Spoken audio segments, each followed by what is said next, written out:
Hi, you superstars of the internet. Welcome to a short blog. As many of you know, I've had canvas panniers on my Signals Edition Royal Enfield Classic 350 for damn near as long as I've had the bike. And up until now, they've been great. However, the pair I had on the bike originally were too white from new, and I didn't really suit the bike. So I bought a darker second pair from Hitchcock's, which in quite a short time went from brown to white. So I've decided to do something a bit different and a bit radical, and that is to convert two jerry cans into panniers. As it turned out, it was quite a difficult task, but in the end it cost no more than the canvas ones and will hopefully last me a great deal longer. I haven't done any filming of it per se, but I have taken several photos to show you what I've done. In the first instance, I had to find and select two jerry cans on the internet. They had to be cans that would match the style and era of the bike which it's honouring, which is, as you know, is a World War II Signals messenger bike. My search was going to prove that it could be a very expensive task, as some of the good ones were upwards of £150 and some even reached £200. But eventually I found this 1943 faded desert jerry can online, which was quite rusty, and once I got it I found that it had tiny pinprick holes in the base. But other than that, it was solid enough under the surface rust, and considering it is 83 years old, it's in good nick. Another can I searched for amongst the Army Navy stores around my area. Andy's surplus store in St Vincent Road in Portsmouth had this 1982 jerry can. Both cans cost a grand total of 40 quid, but would need a lot of work.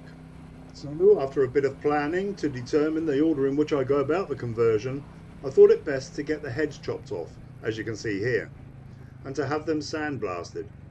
It took a bit of searching to find the correct tradesman to do it, but I did find them quite locally, and I'd like to give a shout out to them. Firstly, the tops were taken off by Micro Fabrications in Farlington, Portsmouth. The guy did a great job, perfectly level all round, and the blasting was done at Plasticoat in Brockhurst, Gosport. Again, a brilliant job inside and out. Filled and sanded the holes in the base of the 1943 can, and then decided I'd fit the hinges to the back of the lids. This would have worked, but I soon found out that when I opened the lid, the height of the lid became quite wobbly because the unsupported back edge was too flimsy for that much weight and height. So I drilled out the rivets and put a larger hinge on the long side so the lid would open towards the seat, and although it's still flimsy, it has a lower centre of gravity and rests against the rack.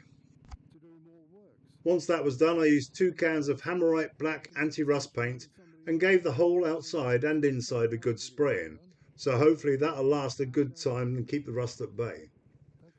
Once they dried, I used 6 spray cans of desert sand coloured spray paint. Unfortunately, the modern colour desert sand spray is not as dark as the Royal Enfield Desert Storm colour, so I bought them from another make that was slightly darker, so it's very little closer to the bike colour, but not quite. I'm still not happy with the colour, and if I can find the right paint I will do it again. Next I had to find a way of sealing the gap between the bottom and the top.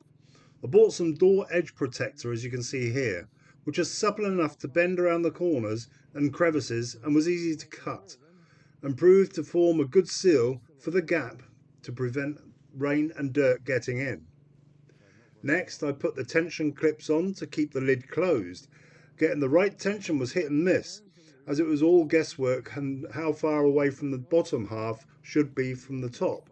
But I got it to a point of that will do, and it works.